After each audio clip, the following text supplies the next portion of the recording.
त्रिदलं त्रिगुणाकारं त्रिनेत्रं च त्रिधायुधं त्रिजन्म पापसंहारम् एकबिल्वं शिवार्पणम् त्रिशाकै बिल्वपत्रैश्च अच्छिदै कोमलै शुभै तव पूजां करिष्यामि एकबिल्वं शिवार्पणम् कोटिकन्या महादानं तिलपर्वतकोटयः काञ्चनं क्षीरदानेन एकबिल्वं शिवार्पणम् काशीक्षेत्रनिवासं च कालभैरवदर्शनम् प्रयागे माधवं दृष्ट्वा एकबिल्वं शिवार्पणम् इन्दुवारे व्रतं स्थित्वा निराहारो महेश्वरः नक्तं हौष्यामि देवेश एकबिल्वं शिवार्पणम् रामलिङ्गप्रतिष्ठा च वैवाहिककृतं तथा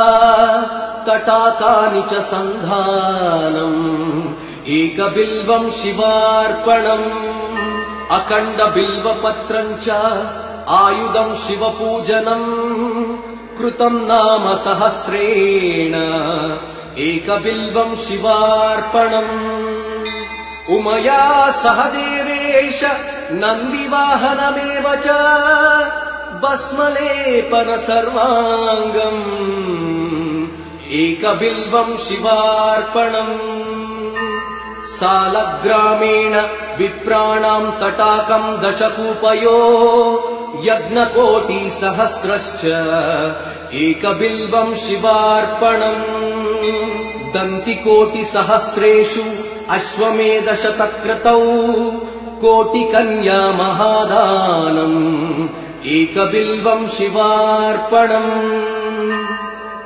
बिल्वाणां दर्शनं पुण्यं स्पर्शनं पापनाशनम् अघोरपापसंहारम् एकबिल्वं शिवार्पणम् सहस्रवेदपाठेषु ब्रह्मस्थापनमुच्यते अनेकव्रतकोटीनाम् एकबिल्वं शिवार्पणम् अन्नदानसहस्रेषु सहस्रोपनयनं तथा अनेकजन्म पापानि एकबिल्वं शिवार्पणम् बिल्वाष्टकमिदं पुण्यं यः पठेत् शिवसन्निधौ शिवलोकमवाप्नोति एकबिल्वं शिवार्पणम्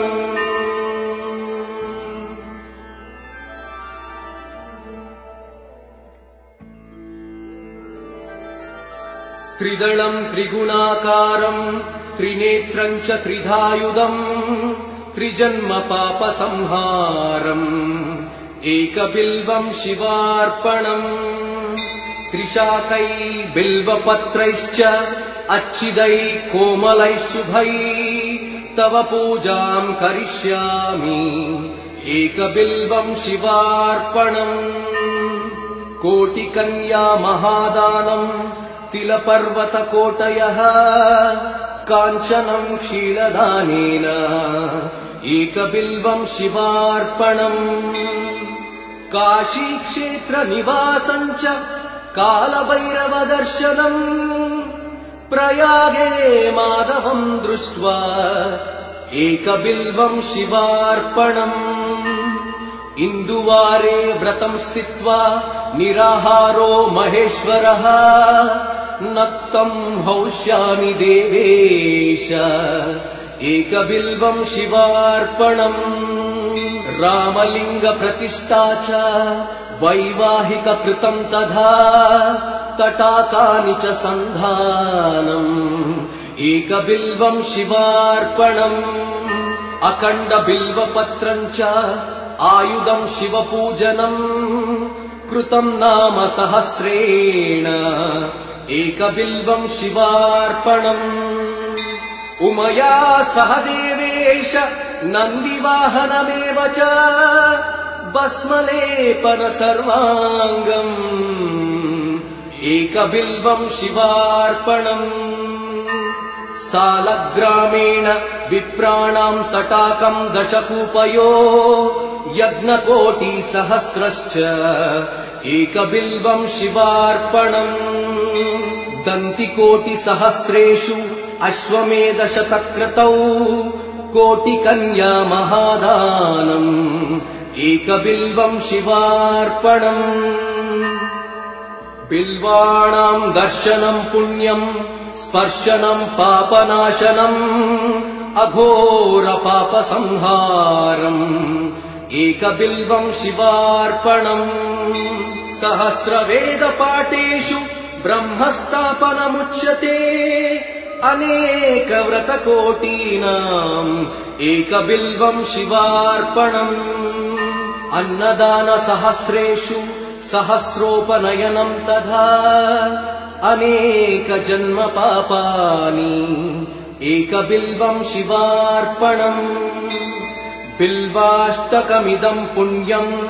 यः पठे शिवसन्निधौ शिवलोकमवाप्नोति एकबिल्वम् शिवार्पणम्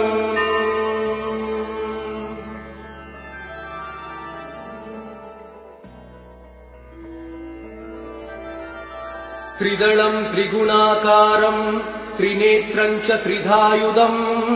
त्रिजन्म पापसंहारम् एकबिल्वम् शिवार्पणम् त्रिशाकै बिल्वपत्रैश्च अच्छिदै कोमलै शुभै तव पूजाम् करिष्यामि एकबिल्वम् शिवार्पणम् कोटिकन्या महादानम् तिलपर्वतकोटयः काञ्चनम् क्षीरदानेन एकबिल्वम् शिवार्पणम् काशीक्षेत्रनिवासम् च कालभैरवदर्शनम् प्रयागे माधवम् दृष्ट्वा एकबिल्वम् शिवार्पणम् इन्दुवारे व्रतम् स्थित्वा निराहारो महेश्वरः नक्तम् हौष्यामि देवेश एकबिल्वम् शिवार्पणम् रामलिङ्गप्रतिष्ठा च वैवाहिककृतम् तथा तटाकानि च सन्धानम् एकबिल्वम् शिवार्पणम् अखण्डबिल्वपत्रम् च आयुधम् शिवपूजनम् कृतम् नाम सहस्रेण एकबिल्वम् शिवार्पणम् उमया सह देवेश नन्दिवाहनमेव च भस्मलेपन सर्वाङ्गम् एकबिल्वम् शिवार्पणम् सालग्रामेण विप्राणाम् तटाकम् दशकूपयो यज्ञकोटिसहस्रश्च एकबिल्वम् शिवार्पणम् दन्तिकोटिसहस्रेषु अश्वमेधशतक्रतौ कोटिकन्या महादानम् एकबिल्वम् शिवार्पणम् बिल्वाणाम् दर्शनम् पुण्यम् स्पर्शनम् पापनाशनम् अघोर पापसंहारम् एकबिल्वम् शिवार्पणम् सहस्रवेदपाठेषु ब्रह्मस्थापनमुच्यते अनेकव्रतकोटीनाम् एकबिल्वम् शिवार्पणम् अन्नदानसहस्रेषु सहस्रोपनयनम् तथा अनेकजन्म पापानि एकबिल्वम् शिवार्पणम् बिल्वाष्टकमिदम् पुण्यम् यः पठे शिवसन्निधौ शिवलोकमवाप्नोति एकबिल्वम् शिवार्पणम्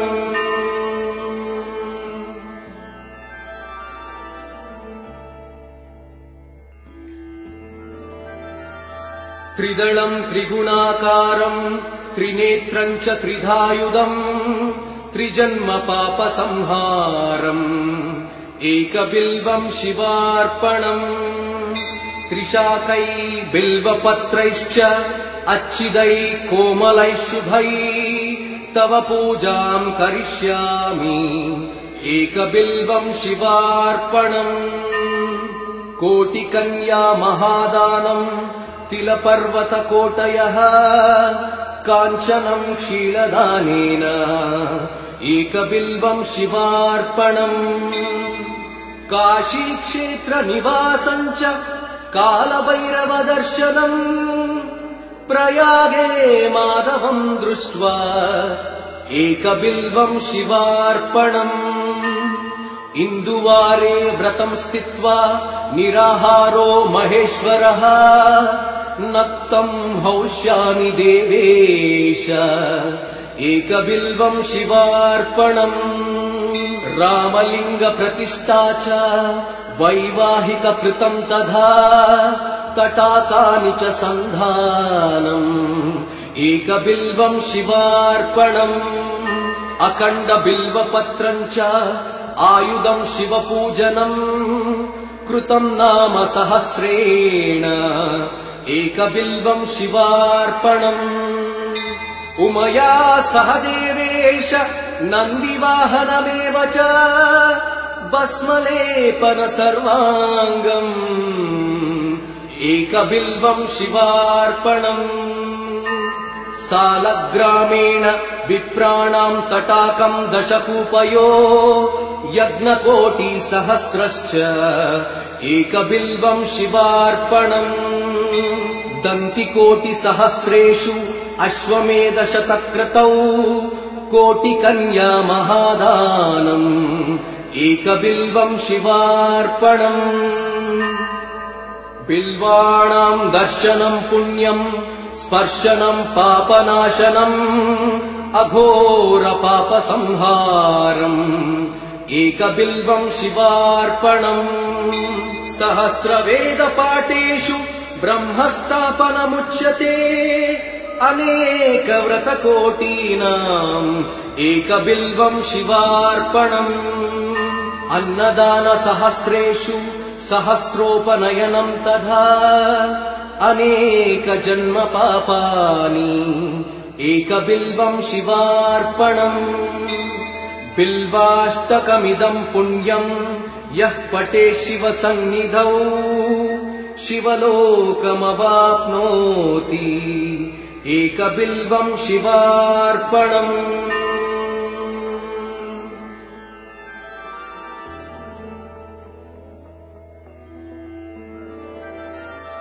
त्रिदलं त्रिगुणाकारं त्रिनेत्रं च त्रिधायुधम् त्रिजन्मपापसंहारम्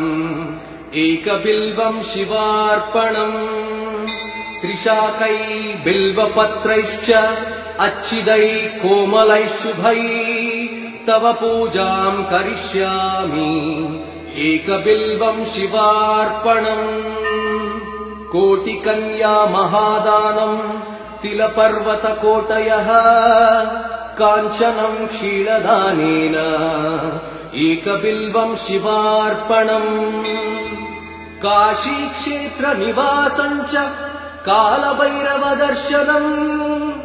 प्रयागे माधवं दृष्ट्वा एकबिल्वं शिवार्पणम् इन्दुवारे व्रतं स्थित्वा निराहारो महेश्वरः नक्तं हौष्यामि देवेश एकबिल्वं शिवार्पणम् रामलिङ्गप्रतिष्ठा च वैवाहिककृतं तथा तटाकानि च सन्धानम् एकबिल्वं शिवार्पणम् अखण्डबिल्वपत्रं च आयुधं शिवपूजनम् कृतं नाम सहस्रेण एकबिल्वं शिवार्पणम् उमया सह देवेश नन्दिवाहनमेव च भस्मलेपन सर्वाङ्गम् एकबिल्वं शिवार्पणम् सालग्रामेण विप्राणां तटाकं दशकूपयो यज्ञकोटिसहस्रश्च एकबिल्वं शिवार्पणम् दन्तिकोटिसहस्रेषु अश्वमेधशतक्रतौ कोटिकन्या महादानम् एकबिल्वम् शिवार्पणम् बिल्वाणाम् दर्शनम् पुण्यम् स्पर्शनम् पापनाशनम् अघोर पापसंहारम् एकबिल्वम् शिवार्पणम् सहस्रवेदपाठेषु ब्रह्मस्थापनमुच्यते अनेकव्रतकोटीनाम् एकबिल्वम् शिवार्पणम् अन्नदानसहस्रेषु सहस्रोपनयनम् तथा अनेकजन्म पापानि एकबिल्वम् शिवार्पणम् बिल्वाष्टकमिदम् पुण्यम् यः पठे शिवसन्निधौ शिवलोकमवाप्नोति एकबिल्वम् शिवार्पणम्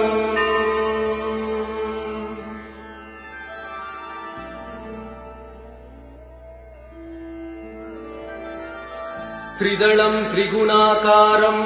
त्रिनेत्रम् च त्रिधायुधम् त्रिजन्म पापसंहारम् एकबिल्वम् शिवार्पणम् त्रिशाकै बिल्वपत्रैश्च अच्छिदै कोमलै शुभै तव पूजाम् करिष्यामि एकबिल्वम् शिवार्पणम् कोटिकन्या महादानम् तिलपर्वतकोटयः काञ्चनम् क्षीरदानेन एकबिल्वम् शिवार्पणम् काशीक्षेत्रनिवासम् च कालभैरवदर्शनम् प्रयागे माधवम् दृष्ट्वा एकबिल्वम् शिवार्पणम् इन्दुवारे व्रतम् स्थित्वा निराहारो महेश्वरः नक्तम् हौष्यामि देवेश एकबिल्वम् शिवार्पणम् रामलिङ्गप्रतिष्ठा च वैवाहिककृतम् तथा तटाकानि च सन्धानम् एकबिल्वम् शिवार्पणम् अखण्डबिल्वपत्रम् च आयुधम् शिवपूजनम् कृतम् नाम सहस्रेण एकबिल्वम् शिवार्पणम् उमया सह देवेश नन्दिवाहनमेव च भस्मलेपन सर्वाङ्गम् एकबिल्वम् शिवार्पणम् सालग्रामेण विप्राणाम् तटाकम् दशकूपयो यज्ञकोटिसहस्रश्च एकबिल्वम् शिवार्पणम् दन्तिकोटिसहस्रेषु अश्वमेधशतक्रतौ कोटिकन्या महादानम् एकबिल्वम् शिवार्पणम् बिल्वाणाम् दर्शनम् पुण्यम् स्पर्शनम् पापनाशनम् अघोर पापसंहारम् एकबिल्वम् शिवार्पणम् सहस्रवेदपाठेषु ब्रह्मस्थापनमुच्यते अनेकव्रतकोटीनाम् एकबिल्वम् शिवार्पणम् अन्नदानसहस्रेषु सहस्रोपनयनम् तथा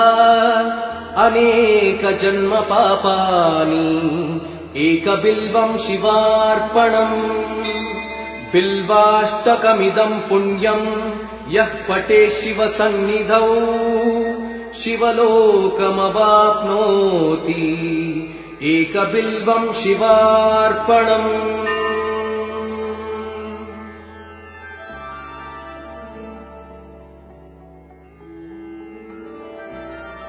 त्रिदलम् त्रिगुणाकारम्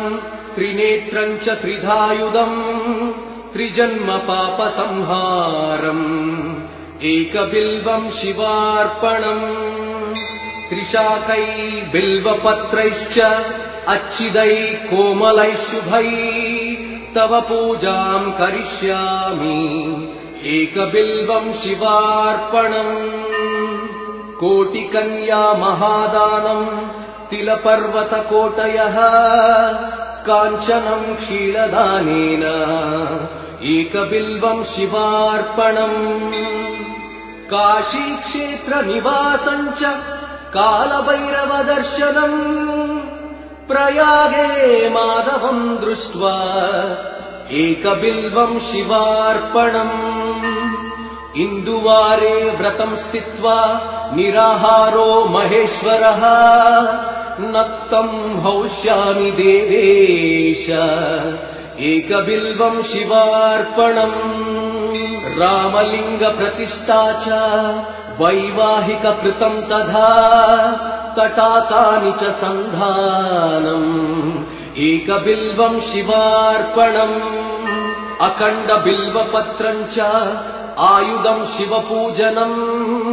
कृतं नाम सहस्रेण एकबिल्वं शिवार्पणम् उमया सह देवेश नन्दिवाहनमेव च भस्मलेपन सर्वाङ्गम्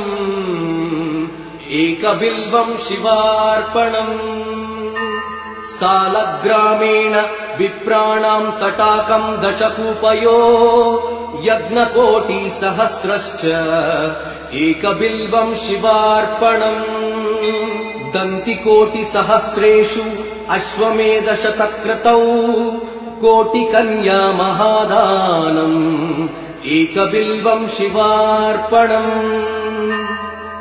बिल्वाणां दर्शनं पुण्यं स्पर्शनं पापनाशनम् अघोर पापसंहारम् एकबिल्वं शिवार्पणम् सहस्रवेदपाठेषु ब्रह्मस्थापनमुच्यते अनेकव्रतकोटीनाम् एकबिल्वं शिवार्पणम् अन्नदानसहस्रेषु सहस्रोपनयनं तथा अनेकजन्मपापानि एकबिल्वं शिवार्पणम् बिल्वाष्टकमिदं पुण्यं यः पठेत् शिवसन्निधौ शिवलोकमवाप्नोति एकबिल्वं शिवार्पणम्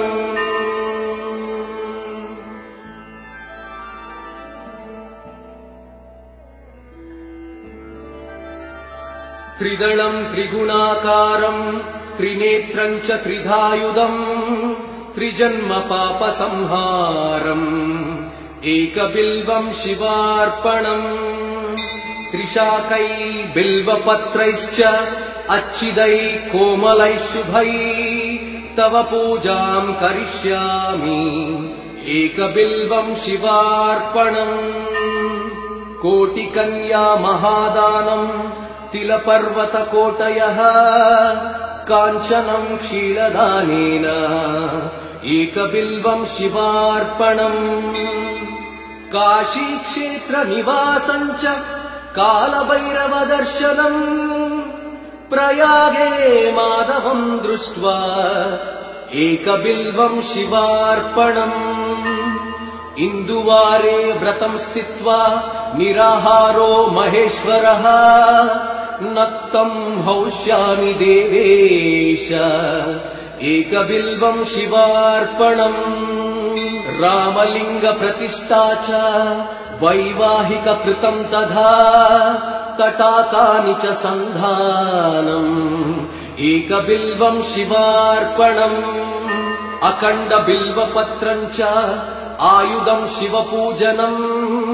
कृतं नाम सहस्रेण एकबिल्वं शिवार्पणम् उमया सह देवेश नन्दिवाहनमेव च भस्मलेपन सर्वाङ्गम् एकबिल्वं शिवार्पणम् सालग्रामेण विप्राणां तटाकं दशकूपयो यज्ञकोटिसहस्रश्च एकबिल्वं शिवार्पणम् दन्तिकोटिसहस्रेषु अश्वमेधशतक्रतौ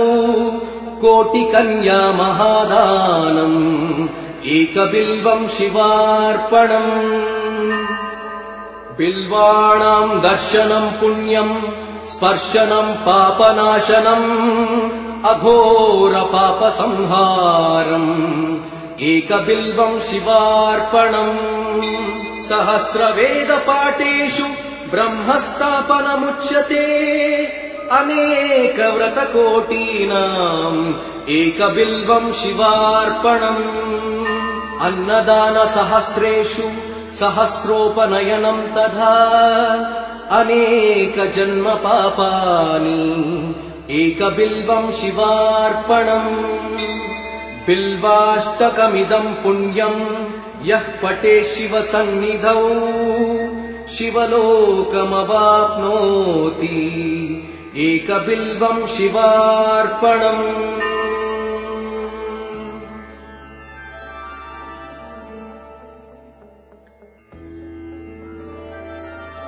त्रिदलम् त्रिगुणाकारम् त्रिनेत्रम् च त्रिधायुधम् त्रिजन्मपापसंहारम् एकबिल्वम् शिवार्पणम् त्रिशाकै बिल्वपत्रैश्च अच्छिदै कोमलैः शुभै तव पूजाम् करिष्यामि एकबिल्वम् शिवार्पणम् कोटिकन्या महादानम् तिलपर्वतकोटयः काञ्चनम् क्षीरदानेन एकबिल्वम् शिवार्पणम् काशीक्षेत्रनिवासम् च कालभैरवदर्शनम् प्रयागे माधवम् दृष्ट्वा एकबिल्वम् शिवार्पणम् इन्दुवारे व्रतम् स्थित्वा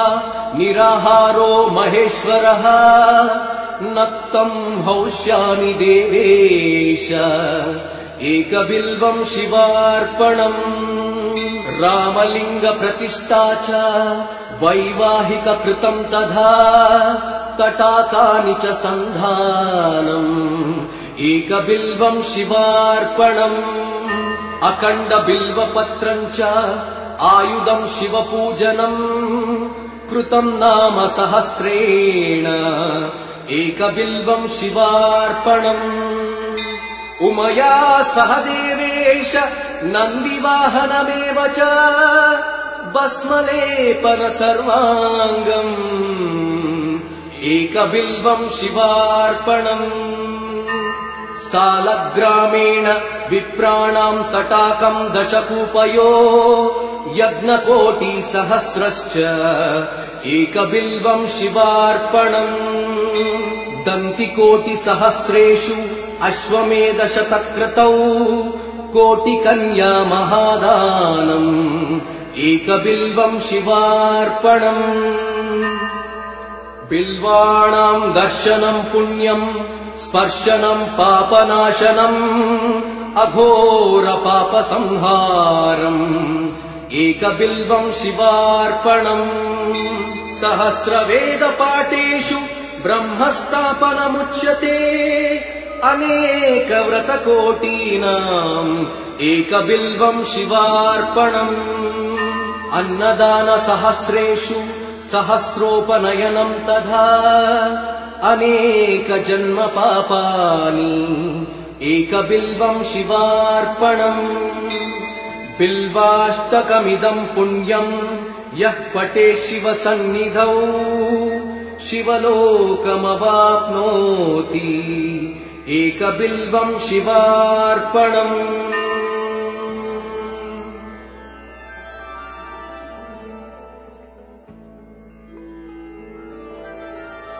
त्रिदलम् त्रिगुणाकारम् त्रिनेत्रम् च त्रिधायुधम् त्रिजन्मपापसंहारम् एकबिल्वम् शिवार्पणम् त्रिशाकै बिल्वपत्रैश्च अच्छिदै कोमलैः शुभै तव पूजाम् करिष्यामि एकबिल्वम् शिवार्पणम् कोटिकन्या महादानम्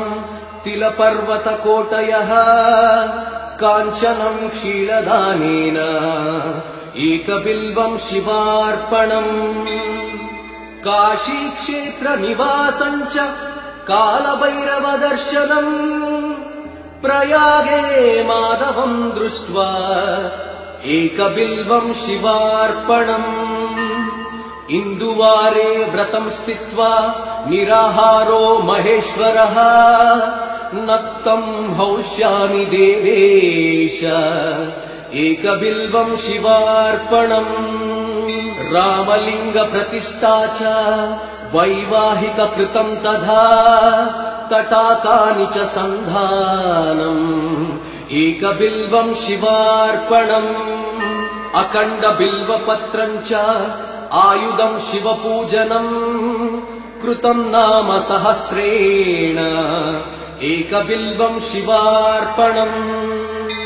उमया सह देवेश नन्दिवाहनमेव च भस्मलेपन सर्वाङ्गम् एकबिल्वं शिवार्पणम् सालग्रामेण विप्राणां तटाकं दशकूपयो यज्ञकोटिसहस्रश्च एकबिल्वं शिवार्पणम् दन्तिकोटिसहस्रेषु अश्वमेधशतक्रतौ कोटिकन्या महादानम् एकबिल्वं शिवार्पणम् बिल्वाणां दर्शनं पुण्यं स्पर्शनं पापनाशनम् अघोरपापसंहारम् एकबिल्वं शिवार्पणम् सहस्रवेदपाठेषु ब्रह्मस्थापनमुच्यते अनेकव्रतकोटीनाम् एकबिल्वं शिवार्पणम् अन्नदानसहस्रेषु सहस्रोपनयनं तथा अनेकजन्मपापानि एकबिल्वं शिवार्पणम् बिल्वाष्टकमिदं पुण्यं यः पठेत् शिवसन्निधौ शिवलोकमवाप्नोति एकबिल्वं शिवार्पणम्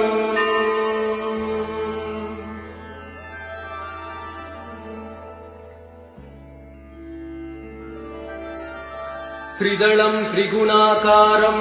त्रिनेत्रं च त्रिधायुधम् त्रिजन्मपापसंहारम् एकबिल्वं शिवार्पणम् त्रिशाकै बिल्वपत्रैश्च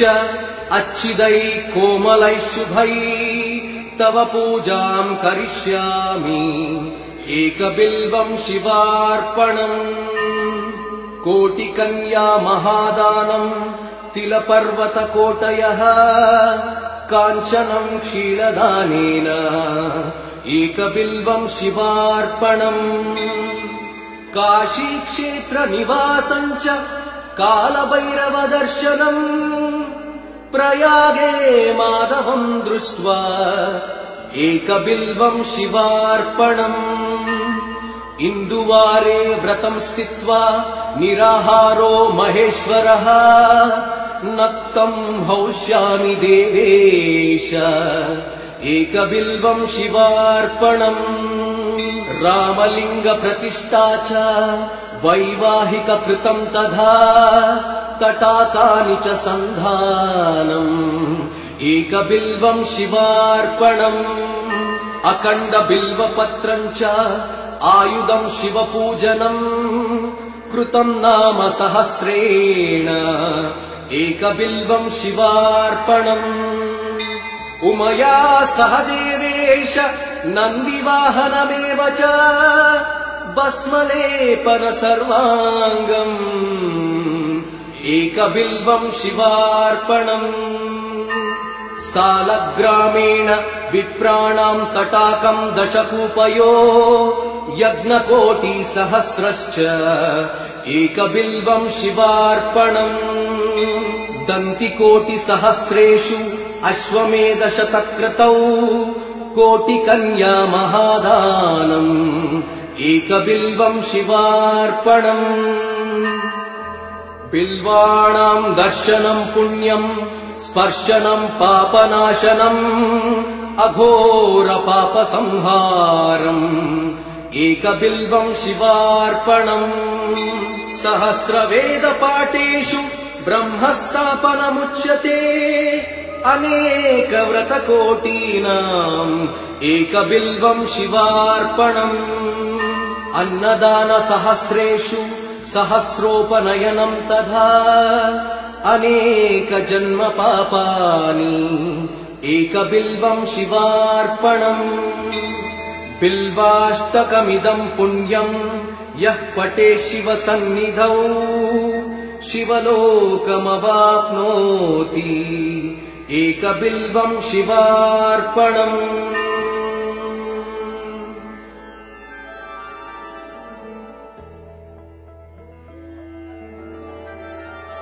त्रिदलम् त्रिगुणाकारम् त्रिनेत्रम् च त्रिधायुधम् त्रिजन्म पापसंहारम् एकबिल्वम् शिवार्पणम् त्रिशाकै बिल्वपत्रैश्च अच्छिदै कोमलैः शुभै तव पूजाम् करिष्यामि एकबिल्वम् शिवार्पणम् कोटिकन्या महादानम् तिलपर्वतकोटयः काञ्चनम् क्षीरदानेन एकबिल्वम् शिवार्पणम् काशीक्षेत्रनिवासम् च कालभैरवदर्शनम् प्रयागे माधवम् दृष्ट्वा एकबिल्वम् शिवार्पणम् इन्दुवारे व्रतम् स्थित्वा निराहारो महेश्वरः नक्तम् हौष्यामि देवेश एकबिल्वम् शिवार्पणम् रामलिङ्गप्रतिष्ठा च वैवाहिककृतम् तथा तटाकानि च सन्धानम् एकबिल्वम् शिवार्पणम् अखण्डबिल्वपत्रम् च आयुधम् शिवपूजनम् कृतम् नाम सहस्रेण एकबिल्वम् शिवार्पणम् उमया सह देवेश नन्दिवाहनमेव च भस्मलेपन सर्वाङ्गम् एकबिल्वम् शिवार्पणम् सालग्रामेण विप्राणाम् तटाकम् दशकूपयो यज्ञकोटिसहस्रश्च एकबिल्वम् शिवार्पणम् दन्तिकोटिसहस्रेषु अश्वमेधशतक्रतौ कोटिकन्या महादानम् एकबिल्वम् शिवार्पणम् बिल्वाणाम् दर्शनम् पुण्यम् स्पर्शनम् पापनाशनम् अघोरपापसंहारम् एकबिल्वम् शिवार्पणम् सहस्रवेदपाठेषु ब्रह्मस्थापनमुच्यते अनेकव्रतकोटीनाम् एकबिल्वम् शिवार्पणम् अन्नदान सहस्रेषु सहस्रोपनयनम् तथा अनेक जन्म पापानि एकबिल्वम् शिवार्पणम् बिल्वाष्टकमिदम् पुण्यम् यः पठे शिवसन्निधौ शिवलोकमवाप्नोति एकबिल्वम् शिवार्पणम्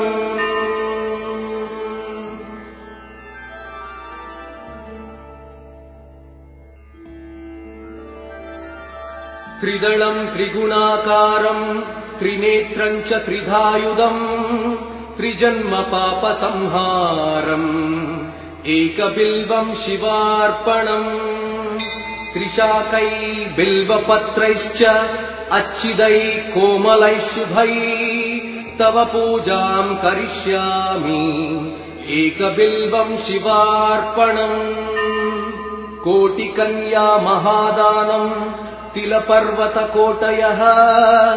काञ्चनम् क्षीरदानेन एकबिल्वम् शिवार्पणम् काशीक्षेत्रनिवासम् च कालभैरवदर्शनम् प्रयागे माधवम् दृष्ट्वा एकबिल्वम् शिवार्पणम् इन्दुवारे व्रतम् स्थित्वा निराहारो महेश्वरः नक्तम् हौष्यामि देवेश एकबिल्वम् शिवार्पणम् रामलिङ्गप्रतिष्ठा च वैवाहिककृतं तथा तटाकानि च सन्धानम् एकबिल्वं शिवार्पणम् अखण्डबिल्वपत्रम् च आयुधं शिवपूजनम् कृतं नाम सहस्रेण एकबिल्वं शिवार्पणम् उमया सह देवेश नन्दिवाहनमेव च भस्मलेपन सर्वाङ्गम् एकबिल्वं शिवार्पणम् सालग्रामेण विप्राणां तटाकं दशकूपयो यज्ञकोटिसहस्रश्च एकबिल्वं शिवार्पणम् दन्तिकोटिसहस्रेषु अश्वमेधशतक्रतौ कोटिकन्या महादानम् एकबिल्वं शिवार्पणम् बिल्वाणां दर्शनं पुण्यं स्पर्शनं पापनाशनम् अघोरपापसंहारम् एकबिल्वं शिवार्पणम् सहस्रवेदपाठेषु ब्रह्मस्थापनमुच्यते अनेकव्रतकोटीनाम् एकबिल्वं शिवार्पणम् अन्नदानसहस्रेषु सहस्रोपनयनं तथा अनेकजन्मपापानि एकबिल्वं शिवार्पणम्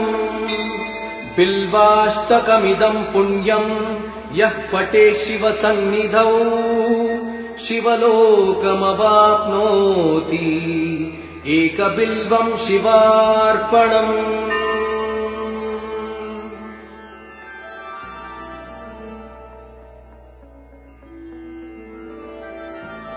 त्रिदलं त्रिगुणाकारं त्रिनेत्रं च त्रिधायुधम् त्रिजन्मपापसंहारम् एकबिल्वं शिवार्पणम् त्रिशाकै बिल्वपत्रैश्च अच्छिदैः कोमलैः शुभैः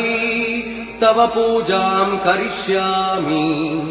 एकबिल्वं शिवार्पणम् कोटिकन्या महादानम् तिलपर्वतकोटयः काञ्चनं क्षीरदानेन एकबिल्वं शिवार्पणम् काशीक्षेत्रनिवासं च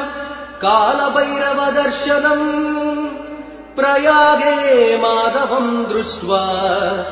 एकबिल्वं शिवार्पणम् इन्दुवारे व्रतं स्थित्वा निराहारो महेश्वरः नक्तं हौष्यामि देवेश एकबिल्वं शिवार्पणम् रामलिङ्गप्रतिष्ठा च वैवाहिककृतं तथा तटाकानि च सन्धानम् एकबिल्वं शिवार्पणम् अखण्डबिल्वपत्रम् च आयुधं शिवपूजनम्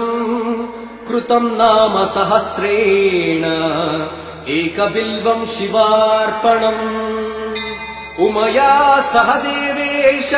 नन्दिवाहनमेव च भस्मलेपन सर्वाङ्गम् एकबिल्वं शिवार्पणम् सालग्रामेण विप्राणां तटाकं दशकूपयो यज्ञकोटिसहस्रश्च एकबिल्वं शिवार्पणम् दन्तिकोटिसहस्रेषु अश्वमेधशतक्रतौ कोटिकन्या महादानम् एकबिल्वं शिवार्पणम् बिल्वाणां दर्शनं पुण्यं स्पर्शनं पापनाशनम् अघोरपापसंहारम् एकबिल्वं शिवार्पणम् सहस्रवेदपाठेषु ब्रह्मस्थापनमुच्यते अनेकव्रतकोटीनाम् एकबिल्वं शिवार्पणम् अन्नदानसहस्रेषु सहस्रोपनयनं तथा